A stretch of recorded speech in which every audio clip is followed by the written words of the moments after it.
Give it a second to optimize. And we are live! BoogiePod, episode 66. That is 20, is that, wait. No. That's like 40, hold on, quick math, 44 away from 100? Something like that, yeah. Something like that. 44 away from the 100, that's what we'll say. And we got a pretty good episode ahead of us. We're going to talk about Colorado moving to the Big 12, which is big news in college football. We're going to talk about some pretenders or contenders going in the college football playoff. We are then going to talk about the big card that is later here in a couple of hours, which is UFC 291, BMF belt on the line. And we'll also go over some free agents still in NFL and training camp injuries, and then we'll talk a little MLB deadline. Jake, as always, how has your 2 weeks been? It's been 2 weeks since we've done pod. 13 days to be exact. How's your 13 days? Pretty good.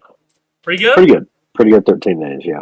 No complaints, right? So, nope. Well, let's move right on to the big talk of, I guess, if we're talking sports that aren't active right now, this is probably the biggest news of the week. And that was Colorado moving to the Big 12. It's official. I think it's next year is when they're doing it, 2024, I think, which is crazy. It's only going to be done in a year. What's your opinions on this, Jake, and what does this mean for Colorado going forward? I guess it's probably a good thing for Colorado because they were in the Pac-12, right? Mm-hmm. I'm correct about that. Okay, I'm just making sure. Yeah, Pac-12 is done. They only got they lose a couple more big names, but Colorado wasn't that big of a name, but they might be soon because Dion kind of revitalized the program, so it might be a big loss for the Pac-12 in the long run. I think it's good on them to get ahead and just getting out of there because they're not having to scramble now to figure out where they're going to go. They just did it in advance because I think that's what's going to happen to Oregon and stuff maybe one day. It's like they're going to have to go somewhere, but they're going to wait too long to leave the Pac-12, and they're going underwater, and just the conference is kind of dying a little bit. But Yeah, I agree. I think for Colorado, this is a very interesting move because, I know the Big 12 is getting, starting this year, UCS is a Power 5 school now. Cincinnati's a Power 5 school now. That's going to get a lot to get used to for me. And it looks like Big 12 is trying. You got Big 10 who's revising their conference with big names already. The SEC is doing their conference with big names already. And then you have the Big 12 that are taking a different approach to it, where they're trying to get these small names that have potential going forward in their conference. Very weird. So Colorado makes sense for the Big 12 to get, if that's what they're trying to do, especially to see what Dion can do for as long as he's there. We'll see how long that lasts. Yeah. But So I for Colorado, it's not going to change much. I saw a lot of people when they're talking about this. A lot of people try to bring up Colorado's how bad they've been in the Pac-12. None of that matters. Starting this year, it don't matter no more. You have probably outside Nick Saban, maybe Kirby Smart, maybe Dabo, just because he's won a couple. He might be the most popular coach name-wise. Lincoln Riley, maybe. There. So, in college football. So, you bring him over, that's at least going to draw eyes. I mean, I can tell you right now, I'm going to be tuning in week 1 versus TCU. I can tell you I'm going to be watching that game. I cannot wait for that game. I can't tell you the last time I've been excited for a Colorado game. And it's just because of the coach. They haven't proved anything on the field yet. So, I think I'm very excited, and I think for Colorado, it don't change much. Maybe just getting out of an already dying conference, possibly. So, what does this mean for the Pac-12, though, Jake? They ain't got much longer left unless something changes. Because you got Oregon and Washington really left. That's your big teams right now. Yeah, Utah, I guess they've been good, but I don't really call them a big name necessarily. I guess because we're in the South, we don't, I care about Oregon. What happens to them? And they're far away from us. So they're losing relevance. They just gotta somehow figure out some strategy to get new teams there, like the Big 12's doing, like you were saying, getting smaller teams. They're been successful the past few years into their conference. I think Pac-12's going to do the same thing if they want to stay alive. Or they could just wrap it up and then get rid of all the teams and send them to other places, which would be a bad thing. I don't want that to happen. I like to play different conferences. Yeah. But I do. I like it. Not looking good for them. No, and you also don't want to fall out of the respect of being a Power 5 conference. The Pac-12's already flirted with getting kicked out of that kind of category already. And if you fall out of that, your TV demands are going to fall dramatically. So, I don't, every team that they lose from here out is going to be rough unless they replace them. And it's a matter of time until Oregon and Washington start getting calls.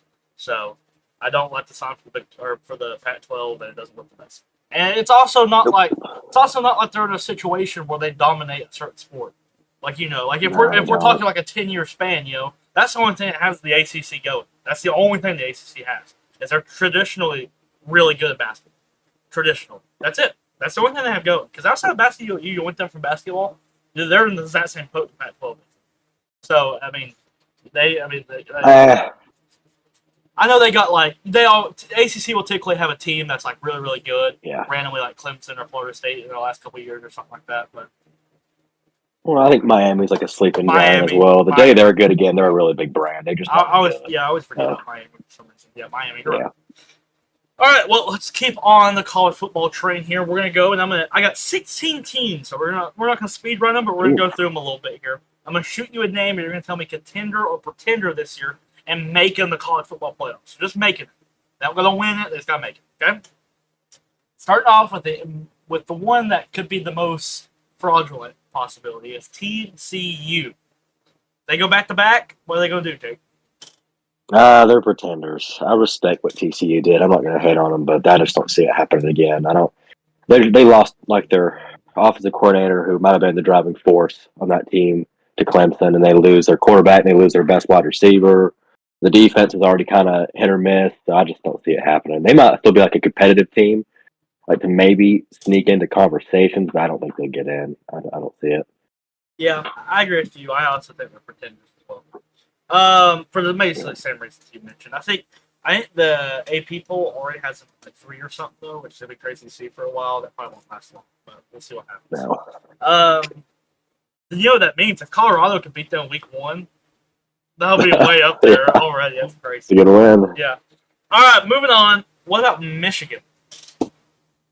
No, they're contenders. I probably would have them in right now because I think they're going to beat Ohio State. Their schedule's nothing besides that, pretty much. I don't know if they play Penn State or not this year. Do they play Penn State every year? Yeah, they're in the same division. No, they're saying they are. I forget. That's like the big 3 in one side of the conference, which is funny. But yeah, you've got to get to Penn State, which is actually going to be pretty good, I think. And then Ohio State, you have them at Michigan, which that'll be a win, you would think. So yeah, they're getting in. I believe they'll be in for sure. Yeah, I agree. I also think they're contenders as well. All right, moving on to Ohio State. It's hard to not. They're contenders because they've been so good, but they're like fringe. Because I do think they might have 2 losses this year. I think they'll have one for sure, like I was just saying. But I'll say they're contenders, and I think they could get in if they're good enough. But it's going to be a tough road to Michigan. Yeah, I'm going to give them contenders too. I think if it comes down to one game, I think you're probably a contender if it comes down to one game. My TV just turned on its own. Sorry, I didn't mean to interrupt you. No, you're good. I can't we can't hear the TV. I can see it in the background. I can see them play a piano or something. What have you been watching? it does a random channel when my PS5 turns off. So, that's funny. Anyways. All right, let's move on. What about Alabama? I'm going to say slight pretender because I know they have all their hard games at home, but I just don't like who's at quarterback right now. This is the first in a while they've had real quarterback question marks. Like it's a big deal. I don't think Milroe could, as a passer, get them through all these because they got a decently tough schedule, but you got to go through Tennessee, Texas, and LSU. LSU is the other big dog, and I don't see it. I don't see them beating all 3. I know they're at home, but they'll drop 1 or 2. And if you drop 1 and you get in the SEC title game, Georgia's beating you probably. So I see them as kind of slight pretenders, but it wouldn't stop me if they made it. It's like not a big pretender, but I just don't see it this year for them. I was contender going into it, but after hearing what you have to say, I might have to lean pretender a little bit too. They're like on the fringe. They're on both sides of it. They are. Yeah. Yeah. All right. What about your Vols? What about Tennessee? I would put them in the same boat as Alabama, like a slight pretender, just because I think this is sort of a reloading year. I know you're higher. You might be higher on them than I am this year, but I think they'll be like a 3-loss team, which is great, I think. I think that's not really necessarily a step down at all. I just think the schedule's a little tougher this year. You get Georgia at home, but it's Georgia, so you really can't pencil that one in as anything. But I think their year is the next 2 years after this year. That's their years, not this year. But I think they'll still be a solid team, so I'll say slight pretender. Okay, I'm gonna say I agree with putting them in the same boat of Alabama.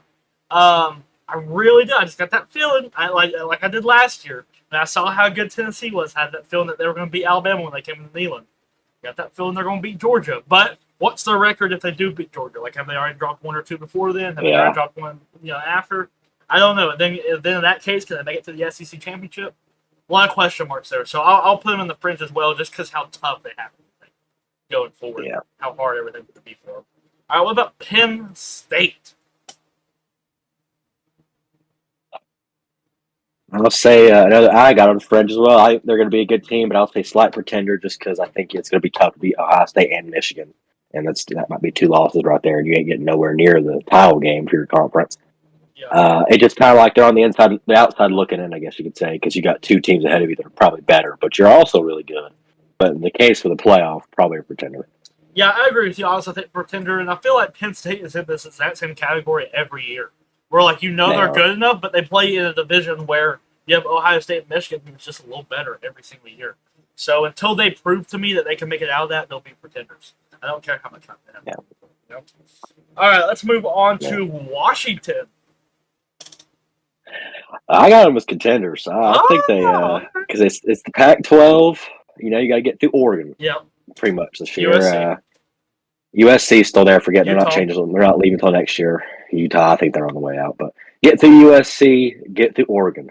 There's a path because the Pac-12 beats themselves to death every year, and there's a chance Washington going 1 loss. Maybe it kind of follows their way. Yep. I think they're good enough, and maybe that's a hot take to say they're a contender. I don't know, but I'll say they're a slight contender, not a big one, but I think there's a decent chance they can make it. Yeah, I favor USC and Oregon over them, so I'm going to say pretender for them a little bit.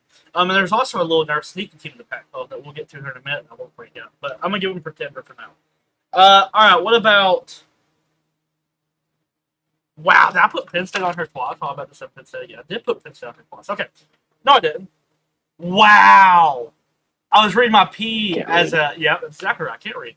That's FSU, not PSU. So, Florida State. Jake? Oh, yeah. They are contenders. Yeah. They are contenders. I think it's just them and Clemson this year in the ACC. That game at Clemson is going to be very important. I think the winner of that... Well, I guess there's no division, so they could rematch. They can rematch, so they could... Okay, well, how about you they have a rematch then? That's they're definitely a contender. Yeah, for sure. I agree with you. And now that there's one division and one conference, there's a real chance for everyone else and everywhere. Because you can see USC, Oregon, Washington, Oregon State. That was the other one. UCLA. You can see those in Utah. You can see those teams beating each other up, and we don't get one out of the Pac-12 like we typically don't every year. Okay, let's say that happens, and then let's go to SEC. Let's say we get one team out of there because everyone else beats each other up, right? Okay. Let's get one team out of the SEC because everyone else has 2 losses or something along those lines. Okay. Let's go to the Big Ten. 1, maybe 2 teams out of there. Okay. What's Notre Dame going to look like as an independent? What are they going to look like? Yeah, we'll get there later and things like that. But there's a chance. Let's say Clemson beats Florida State in the regular season. Okay. We have one loss from Florida State. Clemson undefeated. ACC championship. Same amount of losses. Florida State beats them in the ACC championship. Now they both got 1 losses. What if Clemson's number 1 in the country going into that game? You could see 2 ACC teams in the playoffs. It's a chance. It's going to take a lot because the schedule's going to be rough. It's going to depend on how good's Miami, how good's North Carolina. All those games are going to matter. But just shooting that out there, I think Florida State's definitely considered, for sure. Let's move on to USC. They are contenders. They got the best quarterback, best player in the nation, I'd say. I think he's going to maybe get a second Heisman. He'll at least be there. It's just the same thing I was saying with Washington. Like, I think they're all good teams over there, including Oregon, but they somehow can't have one get through it all. It's like a gauntlet for them. They just can't get through it with, like, 1 loss maybe. They always lose a couple games. So I'm gonna say contenders because they got quarterback, but it's just funny because they just can't help themselves over there for some reason. Yeah, I'm gonna say contenders too, just because of the conference, and they got the best quarterback in the country. So, go to the season. So. All right, let's move on to my favorite, the Clemson Tigers. They're contenders as well. They're with FSU. They got maybe new outlook on offense this year. Hopefully, that's what we'll say. They got a new thing going on. You would hope. Golly, if it looks the same, there's a head coaching problem. That's going to be a new conversation. Yep. That'd be a tough BoogiePod up there. Oh yeah, they still got a good roster. I like the hire of Garrett Riley a lot. We'll see how that pans out. Alabama fans will tell you they didn't want him, but they did. They desperately wanted him, and I think everyone wanted him. So I like him this year. We'll see. I think 1 loss or maybe even a 2 loss, but still getting the ACC title games, could could be a thing. Yep. That's like worst case, I think, for them this year. The schedule ain't not too bad this year. No. But yeah, I think I see them as contenders for sure. Yeah, I also see them as contenders. I got them as that same boat. Anything you could say about Florida State, you could say when you're talking about like potential, you can say the exact same thing about Clemson. You'll go on here to some of these sports shows and they'll say all these things about Florida State, and then they'll just brush off Clemson the back shoulder. Okay, it's just until it's like one of those things. Until Florida State does it, we'll wait and see. But yeah, I also got Clemson as contenders because all they have to do, all that has to happen is Florida State just has to be a little fraudulent, and they don't win going into Clemson. That's all that has to happen, really. Looking at it from the schedule from an outlook, and Clemson can go into South Carolina and win and things like that. But let's move on. Here's an interesting team. What about Kansas State? No. I think they're pretenders. I don't see it this year. I don't know much about their roster. I know they're like weirdly competitive every year. They always upset somebody, it seems like, but they'll do it again. But I just don't ever see them getting there like with no losses or one loss. They get beat. They get upset and they do upsetting. So it's kind of what they are. Yeah, lucky for Texas and Oklahoma, this will be the last year they have to lose to Kansas State and ruin all their plans. Especially Oklahoma. Yeah, it's awful. Especially Oklahoma. They own them. Yeah. It's awful. All right, let's move on. What about Oregon? Let's go back to the Pac-12.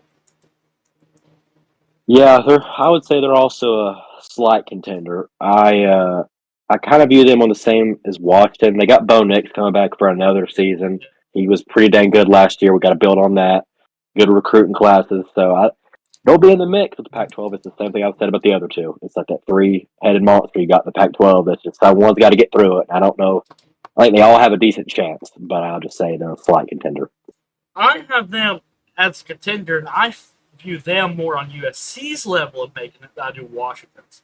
A little bit higher. Okay. I'll throw Utah, Oregon State, and UCLA in Washington's kind of category, and I'm going to move Oregon up to USC's kind of category. So I definitely got Oregon as a contender. It's a very similar situation to what Clemson and FSU's in, where just make it through that game when you play to them. Just make it through that. Yeah. Okay, let's move on to LSU, the other team out of the West in the SEC. They're contenders because I think they're probably as a whole a better team than Alabama this year, possibly.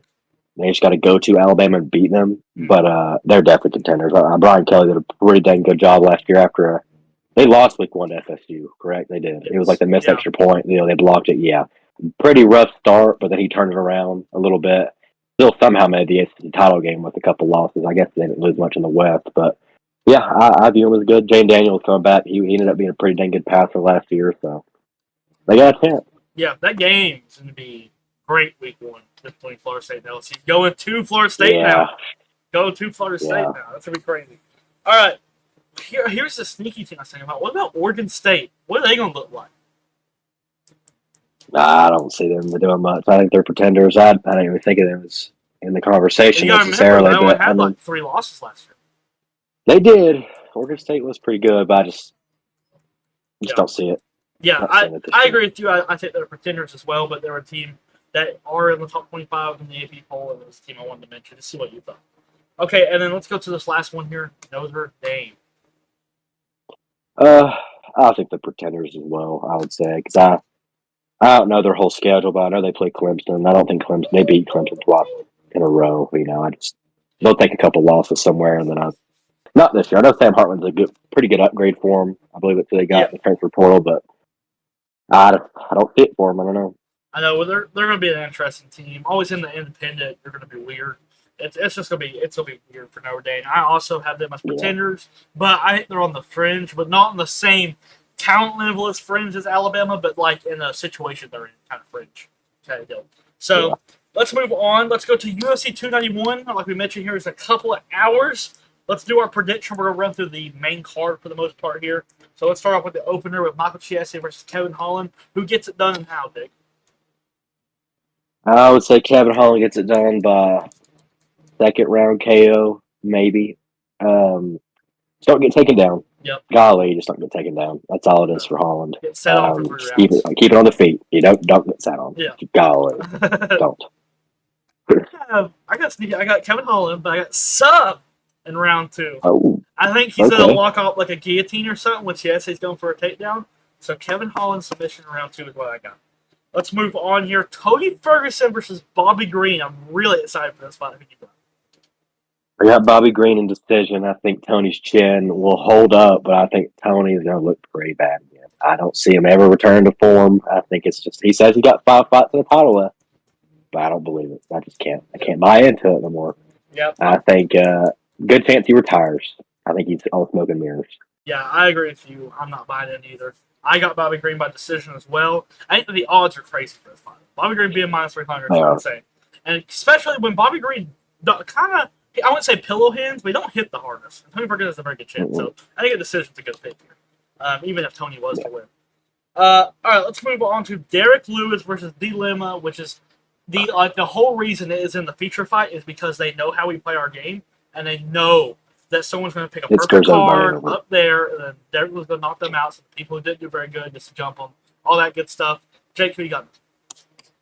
I got Dilemma. I'm not confident. I have him by first round knockout. Yep. Derek Lewis, in my eyes, still has the athletic and potential, but I don't know if he's got it up here anymore. Yeah. You see it in his fight. It's like he don't want to be there anymore, kind of. I know he's in better shape for this one and everything, but I think it's about time he retires soon. As a heavyweight, man, you just get beat up, get knocked out a million times. I think he's done, but I give Lewis a pretty good chance just because the way they are in heavyweight. Yeah. But I got Dilemma. Yeah, I also have Dilemma first round knockout, but I think there's a higher chance that Derek Lewis knocks him out in the first round than Dilemma knocks him out like the second or third. So it could be crazy, it could be wild. Derek Lewis actually has to not go to sleep a sneaky good chance in a weird way, but he just has a give up. Like if you hit him hard a couple times, he gives up, and then you can just pound on him and he quits. So I am going to go Dilemma. I think they'll both be gassed at the end of the first round anyways, but it'll definitely be in Salt Lake City, so it could be a sucky fight. It could be terrible. You forget about Salt Lake City. So you never know. Let's move on to the co-main event, the people's main event, and the death or revival of the UFC, Jan Blachowicz versus Alex Pereira. Jake, will the UFC be done, or will they hold on as #1 best for promotions and pops? I think they'll hold on. I've been back and forth on this one for a while. I was leaning Blachowicz, but now I'm going to go Pereira by knockout, probably the beginning of round 2. Okay. I think Blachowicz shoots early. Pereira kind of might get taken down for a second, gets back up miraculously, puts the hands on him, and then second round he comes out and finishes him. Stone hand, baby. Yeah, I'm not like you, though. I'm not dramatic about a Blachowicz wins. Light heavyweight's dead, and we'll just get rid of the division, but I would rather see Pereira win because I think the prospect, because I think he probably beats Jamal Hill. Well, I figured Jamal Hill didn't have the belt no more. Golly, that division. It would be Yuri versus it'd be Yuri versus Alex Pereira for the belt. It's a good fight too. I'd like to see that fight. So yeah, a lot better than watching Jan Blachowicz fight. Cost. Yeah, please, and please. Yeah, please. If it goes to decision, I think they'll give it to Pereira just because they want the Izzy fight to possibly happen for a super fight one day. So I think Pereira's got it done. I'm already nervous. I really don't want to start watching like PFL and Bellator and stuff. That would suck. For a lot of heavyweight contenders and stuff.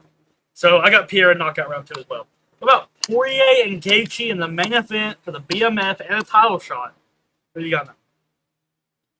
This is another one, man. I can see Gaethje coming out there in the spot early, but I'm going to have Poirier with like a middle of the 5th round KO. TKO, I would say, because I don't think he's going to knock him out.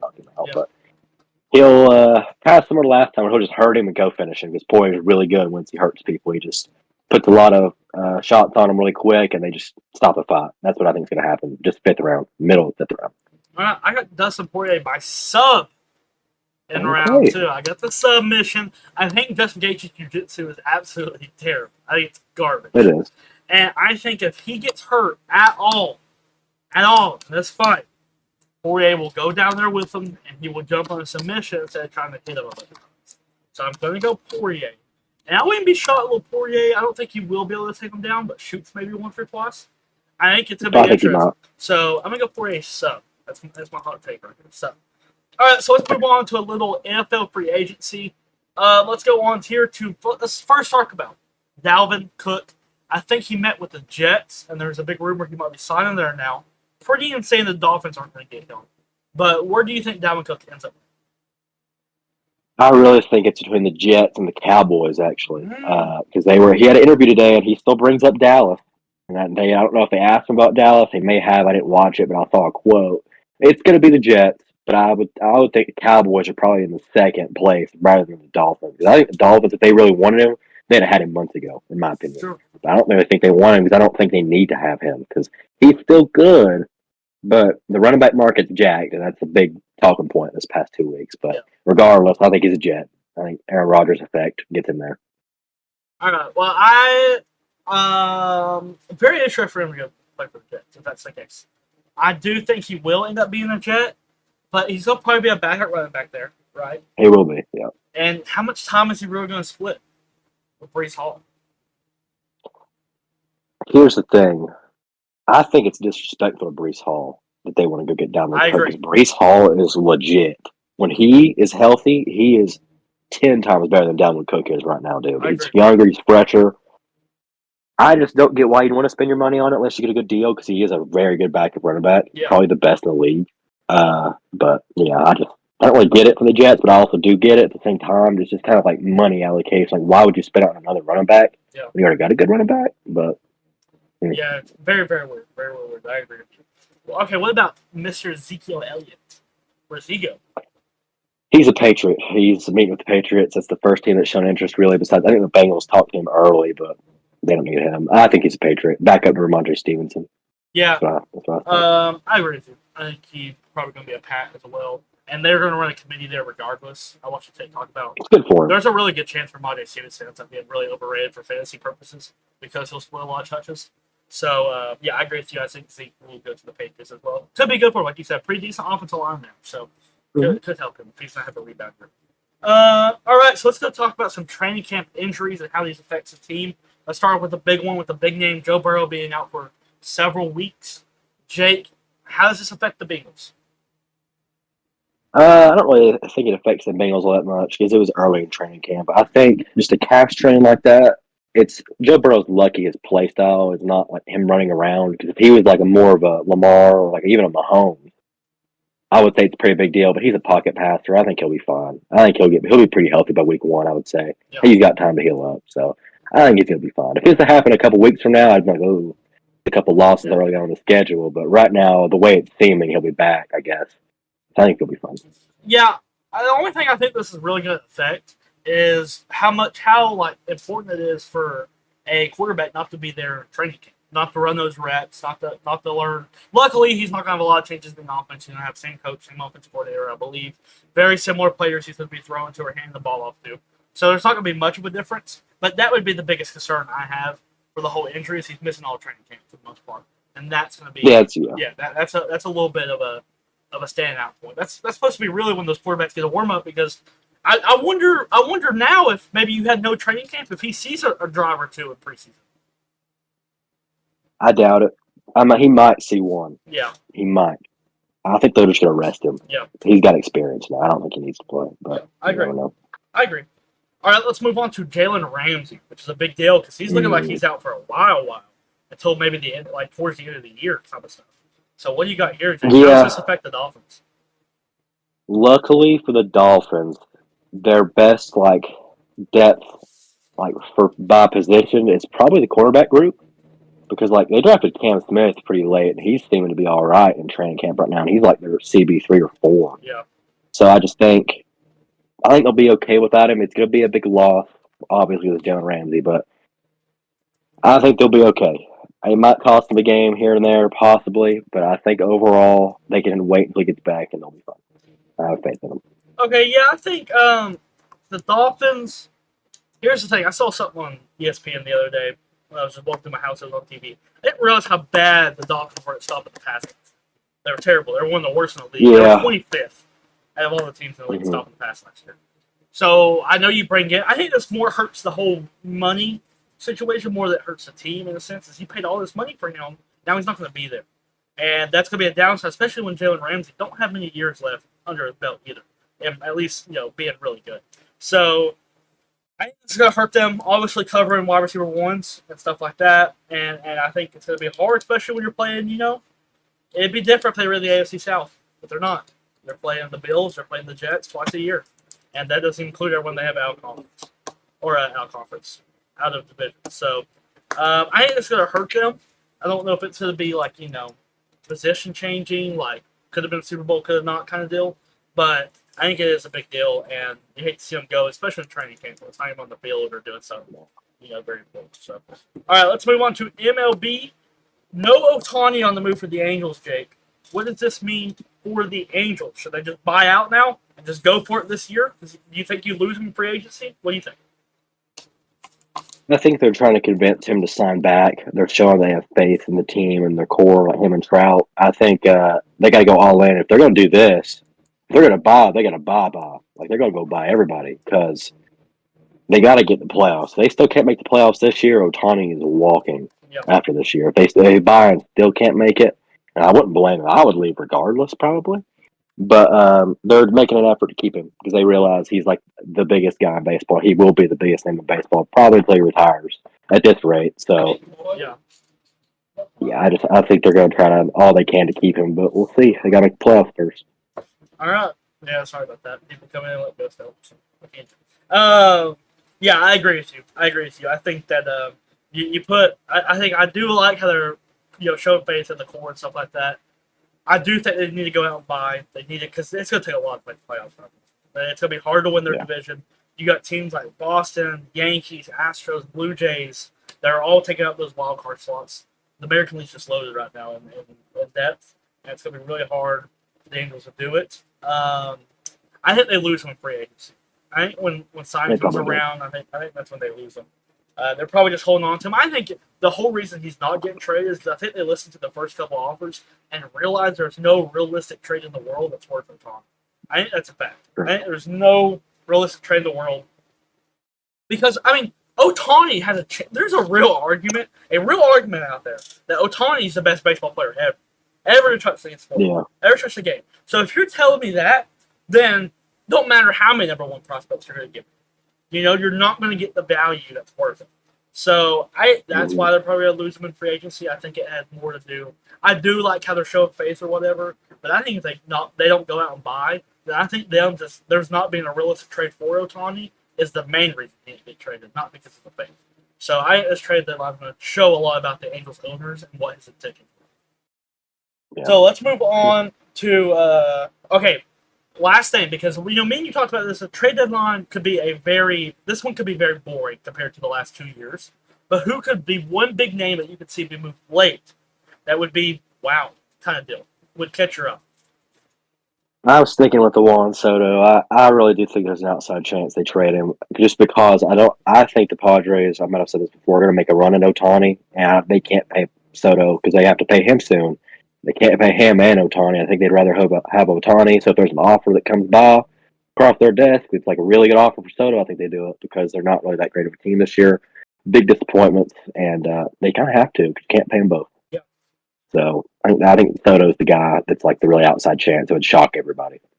Okay, I like Soto. I had Soto wrote down my paper, but another one I had wrote down my paper. The only reason I put Soto is because Soto is really the big name, the one that's really going to matter. If we were just going by big name in general, I think you'll see Justin Verlander get on the move really late. I think he's in the of a new scenery. He hasn't been very good all this year that I know of. He needs to get out of there. This is probably his last couple of years of his career anyways. And, if you can get him in the playoffs, you never know what could happen with Verlander. Get him in the playoffs. So if a good team who's, probably going to go to the playoffs, like maybe the Orioles get him for a rental. Maybe someone like that. Maybe what if the Rays got him? He'll be an ace with the Rays. God, they'll fix him up. He'll be like, prime Verlander out there. So, you never know what can happen with Verlander. So Verlander would be my pick. And let's wrap it up here, Jake, with the Jake question of the week. What are you thinking? What you got? Okay. Isn't Jake Paul and Nate Diaz this weekend? I don't think so. I know it's coming up, but I don't think it's this weekend. I thought it was this weekend or next. Dang. Anyways, regardless, I don't care what it is. I thought it was soon. Who you got and how? Jake Paul by knockout. Knockout? Okay. I don't know. I'll have Jake Paul by sus decision. Decision. So you think it'll be close? I think if Jake Paul doesn't knock him out, he'll lose. Okay. But I can see them rigging. I can see them rigging it. That's kind of what I'm saying. Yeah, I could see that. They try to do it for Tommy Fury. I watched that whole fight, and they were acting like it's close. Yeah. So, Yeah, I agree. I can see them doing that. But I do think that I think Jake Paul's going to knock him out. I think Diaz is just not there in the skull no more.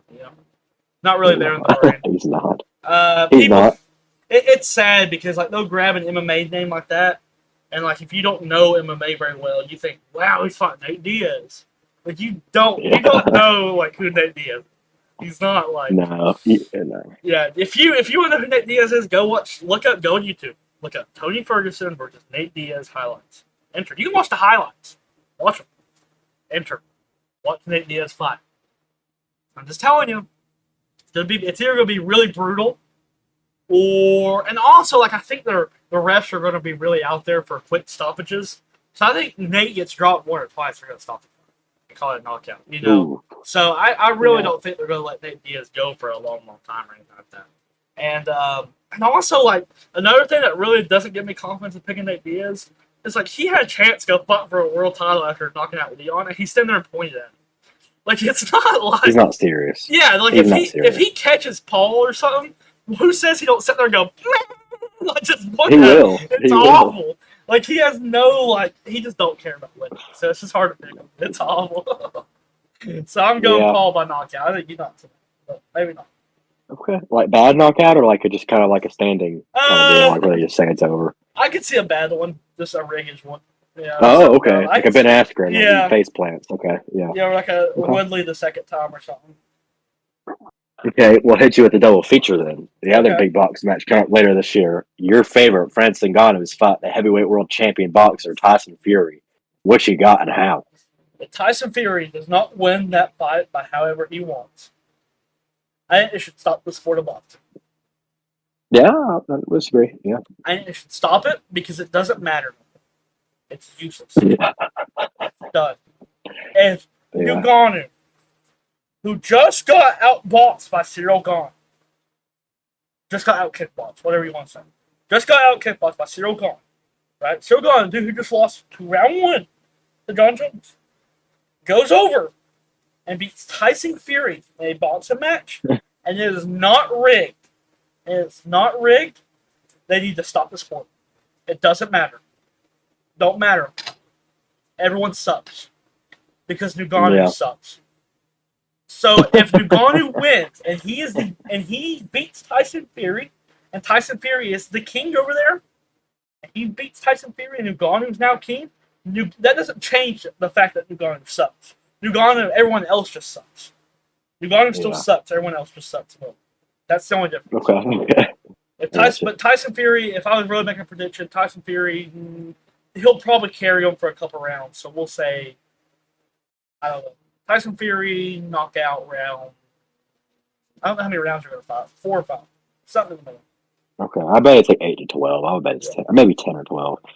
Yeah, I would probably say Tyson Fury struggles. It's a bad look. I think he'll win, but don't be surprised if Ngannou drops him. Don't be surprised. It's very similar. It's very similar to how Conor and Floyd was. And I'll tell you why. Yeah. Because if people were going to say, the whole time they're going to be like, well, Floyd's going to outbox him and things, but what if Conor catches him? It's the same thing about Ngannou and Tyson. So like, Tyson's going to be a better boxer, stuff, but Ngannou catches him. Well, if we're going by the Floyd and Conor thing, Conor actually had his moments. He won 4 rounds. Well, he never had him in trouble, but he landed some really good shots. He landed more shots than Pacquiao did. Yeah. Yeah. It's bad. If it's the same way, dude.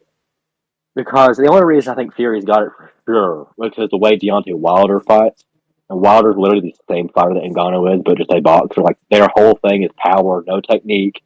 They just try to hit you one time. And Fury got dropped by him a few times, but he ended up winning every single time they fought. That's what I'm saying. I think if Ngannou touches Fury, he might go down, but I think he'll remain in the fight and win it, and probably knock out Ngannou. I think the big difference in this fight too was when Conor was fighting Floyd, it was known that Floyd had a really good chin too. If Conor was able to really land up with Tyson, Tyson's chin's a little suspect. A little bit, yeah.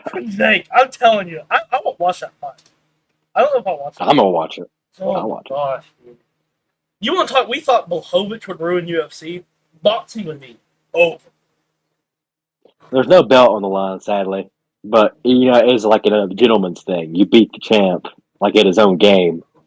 You're the guy. So, I'll tell you a better fight for Ngannou, as in, coolness would be Deontay Wilder because it's like the same dude, just different sport fighting each other. Yeah. That'd be cool too. Someone's actually getting flatlined in that one badly, like really bad. Because I think Fury did not even maybe necessarily knock out Ngannou, just kind of have like a standing, like he's stumbling around and they just stop it. That's how boxing works. You know, they have to really be attentive and walk towards them and hold their gloves up and stuff.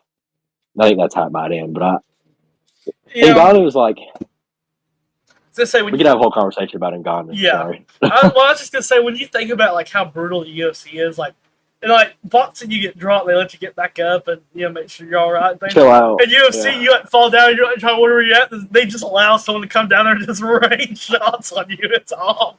The more you think, they just like you're trying to come back to life, and they just let them come down there and beat the crap out of you until someone says they've seen enough. Until someone's like, you beat them enough. That's it. That's the fun. It's so dumb. It's true. It's funny if you really think about it. It's awful though. God. What was I gonna say? But I don't want to. I'll get off Twitter for a long time. Just the way Aaron Hawani talks about Ngannou, like because like there's a big thing with Dana White, and they're all over Ngannou. No, he got his bag, which he did. I'm not hating on him. He got his money. Dude. He's gonna make a lot of freaking money. But like. No one's gonna know if he sucks. Like, it don't matter how much money you make, you're not popular. So who cares? Like, your legacy. Yeah, that's the whole thing. Like, when they he kind of dies, act like Ngannou. No one will care. Sorry, I go. Oh well, like in 5 years, they will forget about Ngannou. It don't matter. He was too. He has good highlights. I ain't gonna go that far, but his like peak popularity is getting held up now that he's not in the UFC. Like I think he'll pop off from the time of that fight, but afterwards, I agree with you that he has to fight another big name to stay in. Then because he wasn't a draw in the UFC. That's the whole revisionist history. Like Errol Hawani, like he was the biggest name in the dang sport when he was really not even selling any pay-per-views at all, or even barely ever headlining him at all. He might have headlined 2 against Miocic, I guess. Maybe fight not the headline, but that's everyone. Well, Cyril Gane was a big fight and it headlined. Oh, that's great. But the reason why that one was big is because on paper it was the greatest heavyweight fight of all time. Most interesting for sure. Yeah. Like, it's a big fight. I agree. I was hyped for that fight too, but Ngannou just kind of quit after that. Man, he just left. So he's gonna go fight bums at PFL, which might be after tonight. That might be a really big thing to be a heavyweight championship. Yeah, maybe. I forget you're all over there. Yeah, but they're not winning. You're on. UFC's over. It's awesome. No light heavyweight division. Yeah, like I think for Ngannou, the biggest fight for his name really would have been John Jones, probably. Everyone always debates on who ducked who, but I at the end of it, I kind of think Ngannou ducked him because he left. You left the UFC, so you've ducked him no matter what anybody says now. But yeah. I forget he signed to the PFL too. He's just a whole storyline. I'll tell you. When I'm 65 or 70, and Ngannou dies, and I'm sitting there and I'm telling my kids about Ngannou, I'll be like, I could have either said 2 things. I could have said, well, now I'll be like, I don't know who he is. But before I could have said he was the dude that lost to John Jones. But now I won't get to do that. I'll be like, yeah, I don't know who he is. You forget. Yeah. You never know. Maybe he comes back to the UFC. Unless if Yon wins tonight, I'll be like, oh, that's probably the greatest heavyweight of all time. So there's a lot of things that go into play. But we've talked about the Jake question. That might be the longest Jake question of the week we've ever talked about. So we could talk about Ngannou for an hour or so. Smoke you up with the crap. All right. My cat just attacked me under the chair, so what can you do? Smokey's doing something. All right, guys. That'll do it for this BoogiePod. 66, so we'll see you guys next week, right, Jake? Next week? Me and you both remember? It's always Jake that I remember, so. Never me. Never me.